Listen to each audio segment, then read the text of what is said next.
ओम नमः शिवाय। ओम पशुपतये नमः।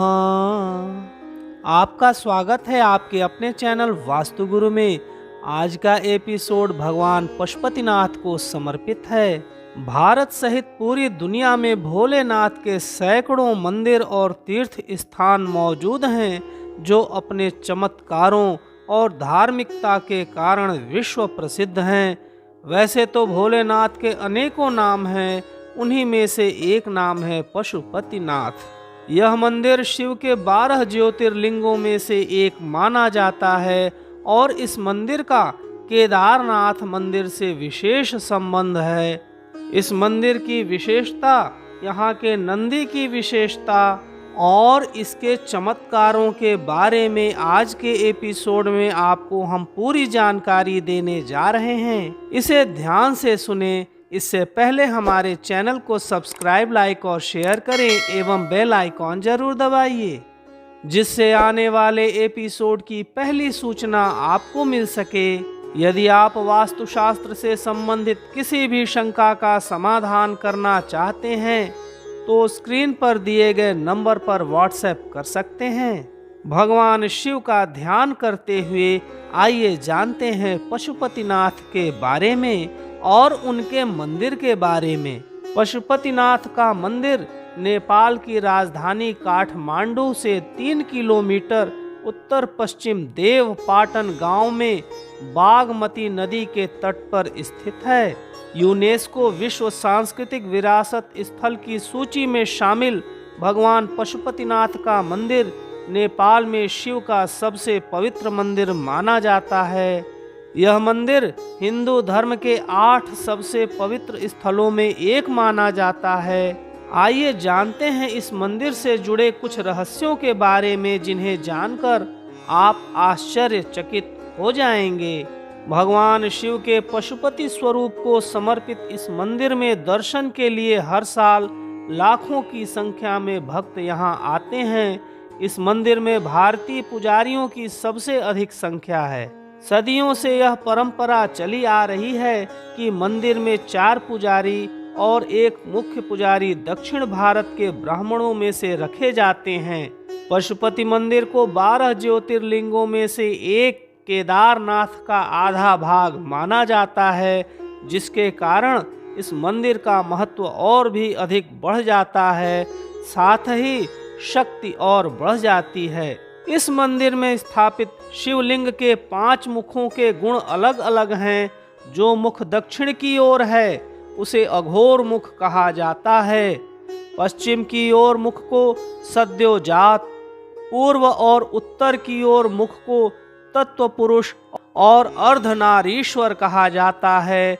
जो मुख ऊपर की ओर है उसे ईशान मुख कहा जाता है। यह निराकार मुख है। यही भगवान पशुपतिनाथ का श्रेष्ठतम मुख है। यह शिवलिंग बहुत ही कीमती और चमत्कारी है। माना जाता है कि शिवलिंग पारस के पत्थर का बना हुआ है। पशुपतिनाथ के मंदिर में चारों दिशाओं में एक मुख और एक मुख ऊपर की ओर है। हर मुख के दाएं हाथ में रुद्राक्ष की माला और बाएं हाथ में कमंडल मौजूद है। इस मंदिर में बाबा का प्रकट होने के पीछे भी पौराणिक कथा है। इसके अनुसार जब महाभारत के युद्ध में पांडवों द्वारा अपने ही रिश्तेदारों का रक्त बहाया गया, तब भगवान शिव उनसे बेहद क्रोधित हो गए थे। भगवान श्री कृष्ण के कहने पर भगवान शिव से क्षमा मांगने के लिए निकल पड़े। गुप्त काशी में पांडवों को देखकर भगवान शिव वहां से विलुप्त होकर एक अन्य स्थान को चले गए। आज इस स्थान को केदारनाथ के नाम से जाना जाता है। शिव का पीछा करते हुए पांडव केदारनाथ भी पहुंच गए, लेकिन भगवान शिव उनके आने से पहले ही भैंस का रूप लेकर वहां खड़े भैंसों के झुंड में शामिल हो गए। पांडवों ने महादेव को पहचान तो लिया, लेकिन भगवान शिव भैंस के रूप में भूमि में समाने लगे। इस पर भीम ने अपने ताकत के बल पर भैंस रूपी महादेव को गर्दन से पकड़कर धरती में समाने से रोक दिया। भगवान शिव को अपने असल रूप में आना पड़ा और फिर उन्होंने पांडवों को क्षमादान दे दिया। लेकिन भगवान शिव का मुख तो बाहर था, लेकिन उनका देह केदारनाथ पहुंच गया था। जहां उनका देह पहुंचा वह केदारनाथ और उनके मुख वाले स्थान को पशुपतिनाथ के नाम से जाना जाता है। क्या आप यह कथा जानते थे? यदि हाँ, तो कमेंट बॉक्स में अवश्य लिखिएगा। इस मंदिर को लेकर मान्यता है कि अगर आपने पशुपति मंदिर में दर्शन किए तो पूरा पुण्य पाने के लिए आपको केदारनाथ मंदिर में भी भोलेनाथ के दर्शन को जाना पड़ेगा, क्योंकि पशुपतिनाथ में भैंस के सिर और केदारनाथ में भैंस की पीठ के रूप में शिवलिंग की पूजा होती है।